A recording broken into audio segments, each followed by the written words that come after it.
Hi, welcome to the Food Heroes Workshop. This workshop has been developed through the UNICEF Sustainability Initiative World's Largest Lesson and partners including Electrolux and World Chefs. The World's Largest Lesson brings the global goals to children all over the world and it unites them in taking action. Since our launch in September 2015, we've reached over 130 countries and impacted over 8 million children each year. My name is Donna and I'll be taking you through this workshop today. I usually go out and meet you all in schools, but the schools are closed at the moment, so we decided to bring the workshop to you. The aim is that by the end of the workshop today, you'll know a little bit more about the Sustainable Development Goals, what they can mean to you and what you can do to help achieve some of these goals. So we're nearly ready to start. Hopefully your whole family is going to take part in the workshop, as I know from my experience there is a lot that we can all do to make a positive change. Before we start, there are a few things that you will need. We will be doing some activities in this workshop, so if you can ask your grown-up to either print out the worksheets, which you can get from the link above at www.feedtheplanet.worldchefs.org/Food Heroes Challenge, or you can just use plain paper from home. So if you can't print them out, don't worry. All I need you to do is get 3 sheets of paper and some coloured pens or pencils. So if you need to go and collect them or if you need to go and print, just pause the video here and I'll see you in a minute.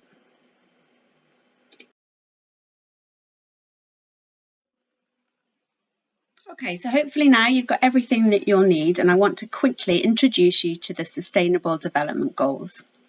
In 2015, world leaders agreed to 17 global goals. These goals have the power to create a better world by 2030 by ending poverty, fighting inequality and addressing the urgency of climate change. Guided by these goals, it's now up to all of us, governments, businesses, civil society and the general public to work together to build a better future for everyone.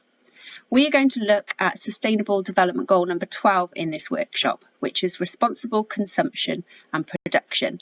But you can find more lessons on the rest of the goals on the World's Largest Lesson website, which is worldslargestlesson.globalgoals.org.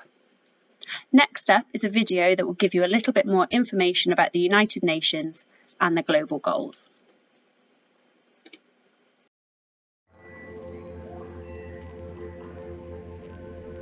Hello, my name is Malala and I'm from Pakistan. We have a very urgent mission to complete by 2030 and you can help us. Together, we must fight inequality, end extreme poverty and respect our planet. I'm determined to do this. Are you? Excuse me. Hello? Have you got a minute? This is important. We need your help. Imagine you're traveling in space. You're looking for intelligent life. You've been travelling for a while because space is very spacious. You've already spotted millions of planets with no life at all, lots of acid, lava, that sort of thing. But nowhere you'd go for your holidays. And then you see it. Earth. A tiny island in space. A little speck of water, rock and soil with a thin veil of air that we can breathe. There might be life out there in space, but here on Earth, it's everywhere. On the land, in the water, in the air. Plants, insects, birds, fish and every type of living creature. Some beautiful, some, frankly, a bit weird. And people, billions of people like you and me. You know, beautiful, reasonably intelligent life. Well, I'm just saying. In most ways, we're just like the rest of life on Earth. We start from tiny seeds, and with the right conditions, we grow and mature. To do that, we all need the same basic things. No, not mobile phones, trainers and Facebook, but fresh water, clean air, and healthy food. Without those, we don't last long, no matter how smart our phones are. The good news is that Earth has enough for all of us. The bad news is we've got some serious problems in our way. The first is climate change. The way we're living on Earth now is damaging the very things we need to live. The fuels we burn are choking the atmosphere with gases we can't breathe. We're running out of clean drinking water, but some of us waste it on things that we don't need. And all of this is changing the weather, and that's not even the half of it. The second problem is inequality. Some people on Earth have far more than they need, and most people don't have nearly enough. Many live in terrible poverty. It's just not right. Millions of people are unable to get medicines or healthcare that could stop them from getting sick, or cure them if they do. In some places, children complain about having to go to school. In others, millions of children can't go to school at all. Is that fair? The thing is, we're causing these problems. So we can fix them too, if we all work together and get creative. Let me explain. If you think about it, all living things have superpowers. Birds can fly. We can't. Dogs can smell things we can't, which is not always a bad thing. Plants absorb gas that we can't breathe and turn it into air that we can. But human beings have a power that other creatures don't. We are the most creative creatures ever. Our heads are full of ideas and we're great at making things too. And with that power, we've already changed the world over and over and solved thousands of problems. So now we can do it again. The good news is we have a plan that can only succeed with your help. There is one organisation in the world that represents the people of 193 countries, and it's entirely dedicated to keeping us peaceful and working together. You may have heard of it, the United Nations. They have just announced the Global Goals for Sustainable Development.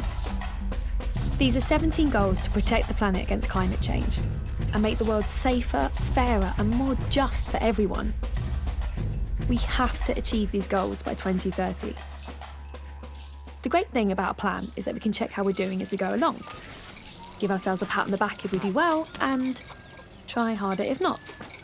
2030 isn't so far away, so we need to start right now. There's a lot we can do if we work together and get really creative. We can start by making these goals famous. So find out what they are and tell everyone, and ask everyone to tell everyone else. Then, and this is the exciting bit, see if there's something practical you can do to actually help. If we don't waste food, water or electricity, that would help protect the planet. If we all stick up for people who aren't being treated fairly and respect each other's human rights, that would make a big difference too. There are 17 goals altogether, so lots of different ways in which you can help. We also need some new ideas and new ways of doing things. What if being a girl or a boy made no difference to how safe you feel, the friends you have, or the places you could go? What if we found new ways to make water clean and drinkable? What if we could recycle all of our waste? What else do you think we could do? We all live on Earth, and we depend on the Earth to live. We have so many different cultures, but we only have one planet. If we take care of it and each other and share what we produce fairly and sustainably, everything we need is right here. Someday we may find intelligent life on other planets. In the meantime, let's see how intelligent we can make it down here for all of us. At home, on Earth.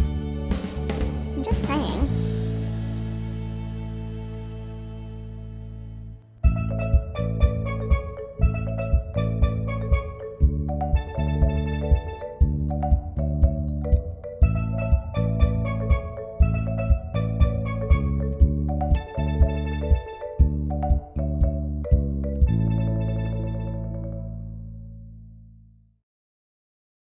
As you've seen, there are many ways that each person can work to help to achieve the global goals by 2030.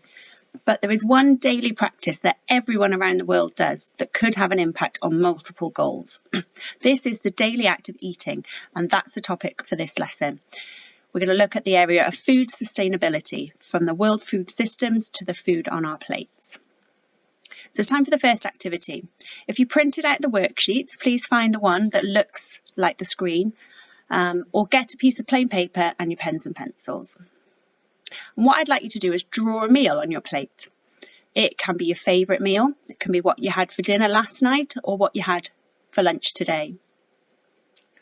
And then I'd like you to label your picture with what is on your plate, what makes up your meal, but also to think about where does the food on your plate come from. And I don't mean the supermarket or the delivery man, but where it was grown or produced. So if you can spend 5 or 10 minutes drawing your picture, pause the video if you need to. Hey, remember those global goals whose mission it is to end extreme poverty, reduce inequality, and tackle climate change by 2030? If we achieve them, we'll improve everyone's lives, including yours. If you think about it, the place you live, your school, your clothes, and even what you eat are all connected to the global goals. In fact, the food on your plate has quite a story to tell about the goals and how you can help achieve them. We've thought that your lunch might even be able to teach you more than your teachers can. I mean, have you ever thought about who makes the food you eat? No, not you, your dad or mum or your school chef. Before that bit. Who has a hand in actually growing, processing and packaging it? What do you know about them and their rights? How about the journey your food goes on to get to you? It seems quite strange, but the distance your plate of food travels is likely to be more than you will travel in a whole year. And to think, in some countries, some of it even ends up in the bin. And once your food has made it onto your plate, is there the right amount for you? And does it give you the right energy to learn at school? Everyone needs that. So you see, if we just think outside the lunchbox a little, everything we eat has a global goals story to tell. And that's why I want you to take part in a fun project. It's simple. Become an investigator for the global goals and decide on a meal you want to interrogate, do some analysis, and give your meal a score.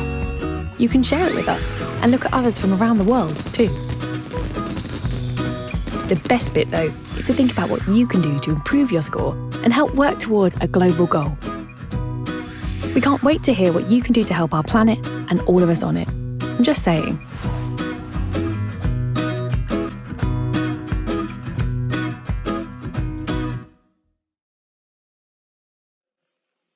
So what is food waste? Well, surprisingly, globally, around a third of food that is produced is wasted. This can be for many different reasons. It could be because the food that is grown isn't good enough to be sold in supermarkets. It could be that the food in the supermarkets or in the restaurant kitchens has passed its use-by date, or its best before date and it can no longer be sold. Or it could be the food that goes in your bin at home or in your compost bin because it's gone out of date or gone off.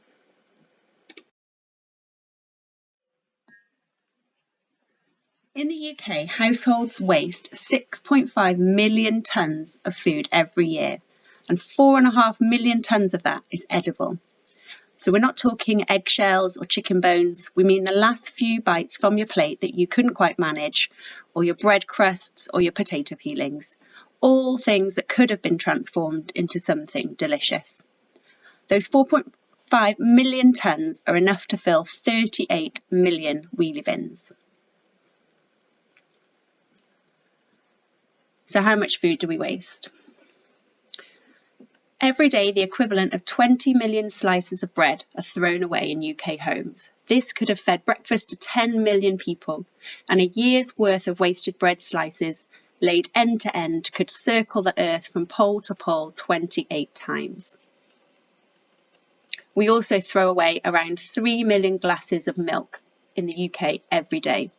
That means that every year, 36,500 cows are producing milk that is going down the drain. And an average British family can save £840 a year if they stop throwing their food in the bin. So this could go towards a super fun family holiday or 32 family trips to the cinema. For more information on the food that we waste, you can go to lovefoodhatewaste.com.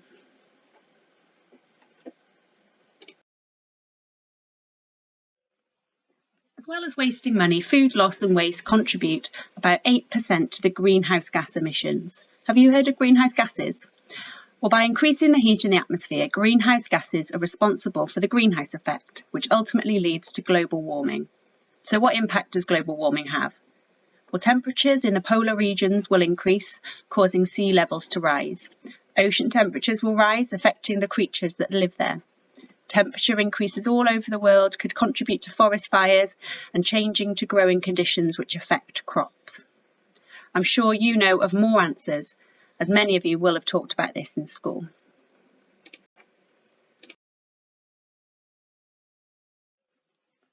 So how else does food impact the planet? Have you ever thought about how far your food travels to get to you? I don't mean down the road or in the car from the supermarket, but where was it grown or where was it produced? So on the screen there's some examples of where food comes from to the UK. And as you can see, we get it from all over the world. So oranges might come from California, they come 5,000 miles. Bananas from the West Indies, 4,000 miles. Beef might come from South America, from Argentina, which comes 7,000 miles to get to us. Tomatoes from Spain, over 1,000 miles. Cocoa beans for our chocolate from Africa, 3,000 miles. And lamb might come all the way from New Zealand, which is 11,000 miles. You can check for yourself how far your food has travelled at www.foodmiles.com/food/UK. So now I want you to get out your plate picture that you drew earlier, and we're going to dig a little deeper. You may need a grown-up to help you with this. You can use a computer or your parents' phone to search for the answers if you need to. So on your picture, I would like you to add some more information about the food on your plate. There's a few things that I want you to think about. So how far did my food travel to get to me? How can you check this? Yep, you can look at the label or the packaging, or it might say on the box. Have a look. Did the lamb that you had for dinner come from Wales or from New Zealand? What about the apples that you ate? Were they from the UK or were they grown in Japan? What about who grew or helped produce the food that you ate? Were they treated fairly? Check to see whether there's any fair trade symbols on the packaging. What about the food? Was it sustainable? Was it grown in an organic way without pesticides? And does it contain any artificial colours? What about packaging? How was your food packaged before it came to you on your plate? Was it wrapped in plastic? Did it come in a cardboard box? Do you think there was an option to buy less plastic packaging? Could you buy loose fruit and vegetables, for example, or meat and fish from the butchers where you can take in your own container? What about your drinks? Did you buy individual juice or water bottles, cartons? How about drinking water instead, or making squash from cordial? And finally, how much did you waste? How much of your meal went into the food waste bin? Once you've done some investigations, we're going to look at what you can do differently.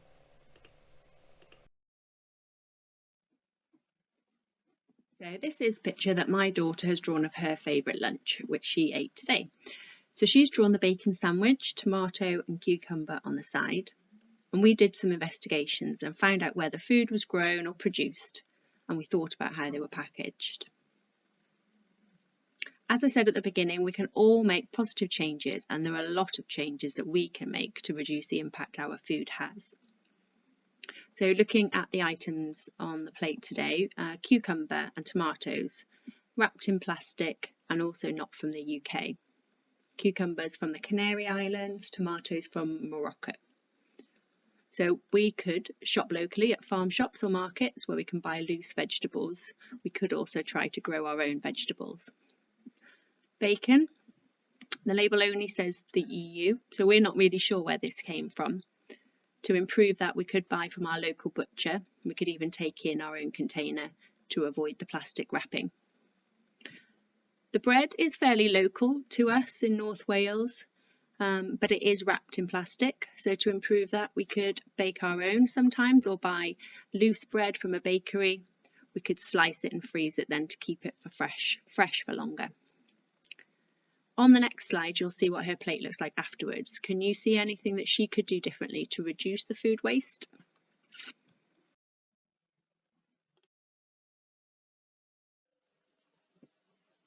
Okay, so next up we're going to do the quiz. So if you've printed out the worksheets, there's a quiz there to fill in. If you didn't, then just get a piece of paper so that you can write down your answers and your scores. The scores that you get will help you understand and grasp your own impact on the planet. If you're not sure of the answer, then ask a grown-up to help you and you can add up your score at the end. So at the end, you will be able to make your own judgments on whether you need to change anything in your eating habits. So the first question then, do you know what ingredients in your meal were organic? You can check the packaging to see whether anything was organic. So the way it's scored, if all of items were organic, then it's 2 points. Some, 1 point. No items organic, 0 points. How much food was thrown away from your plate? If you threw nothing away, great, that's 2 points. 1 to 2 spoonfuls, 1 point. Or if more than 3 spoonfuls were thrown away, that's 0 points. What about how many items on your plate came from your own country? So again, you can check the packaging to see where the items came from, where they were grown, where they were produced. So if all of the items came from your own country, that's 2 points. Some items, 1 point. No items from your own country, that's 0 points. And the packaging. How many items of plastic packaging were the ingredients of your meal wrapped in? So you need to really think about the ingredients and where they came from. So if you had a ham sandwich, for example, the bread would have come possibly in a plastic bag. The ham would have been in a plastic packaging. The butter might be in a plastic container. If you had fruit with it, an apple, was that in a plastic bag? Or cucumber, was that wrapped in plastic? So count up the amount of items that were wrapped in plastic. If there was no plastic at all, then that's 2 points. 1 piece of plastic, that's 1 point. But any more than 2 pieces of plastic packaging, that's 0 points. And what about the way the people who produced your food were treated? Were they treated fairly? And how can you tell? So you may have already looked at fair trade. Was there a fair trade label on the packaging? Do you know that the people that produced the food were treated fairly? If you're sure that they were, then that's 2 points. If you think maybe they were, but only at the one stage, only when they were growing it maybe, or in the supermarket, then that's 1 point. If you can't be sure, there's no way of knowing, then it's 0 points. Okay, so once you've answered all of the questions, if you can add up your scores. Right, so overall then, if you had 0 to 5 points, it's time to improve. So it's time to reflect on your eating habits and learn more about the food that you eat. You can ask your teacher or your parents for advice. 5 to 8 points, not bad, but you can do better. You can contribute more to the future of our planet. Really reflect on your answers and see what you can do differently. 8 to 10 points, congratulations, you're a food hero. You're already doing a great job, but I'm sure that there's more that you can do and you can help out by inspiring your friends to do the same. So how can we all become food heroes? This session is all about food waste and responsible consumption. So hopefully you have seen some areas that you can improve on at home. Next, I want you to think about what you can do differently in the way that you shop, eat and what you throw away to reduce your impact and become a food hero. Have a chat with your family to see what you can all do differently. There are some hints coming up on the next slide if you're not sure what to write.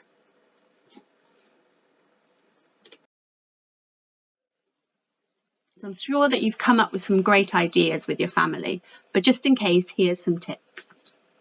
So number 1, before going to the shops, look at what's in the fridge and make a list of the things that you don't already have at home. Don't be afraid to buy ugly fruits and vegetables.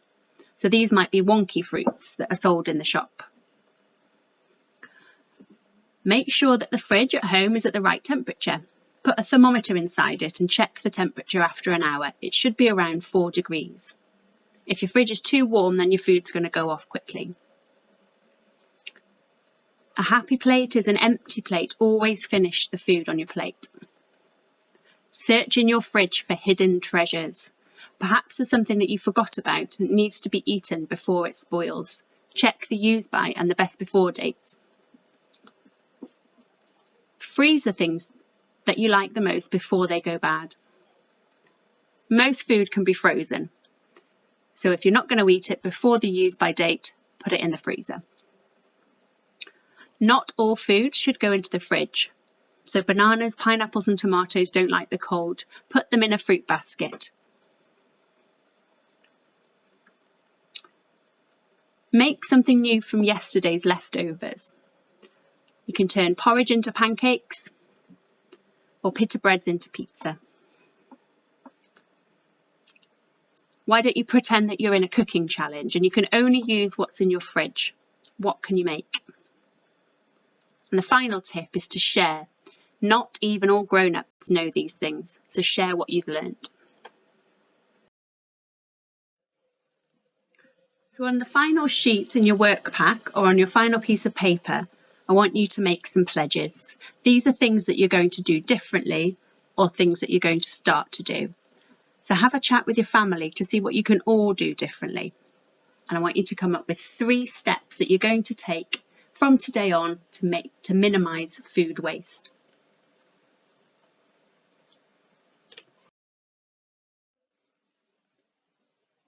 So now you've made your pledges and I'd love to hear them. So why not send me an email with a photo of you and your pledges, or ask your parents to post them online. Give us your best superhero pose with an empty plate or with your certificate with the hashtag I'm a food hero, hashtag feed the planet, and tag in world chefs and Cambrian training using the tags on the screen.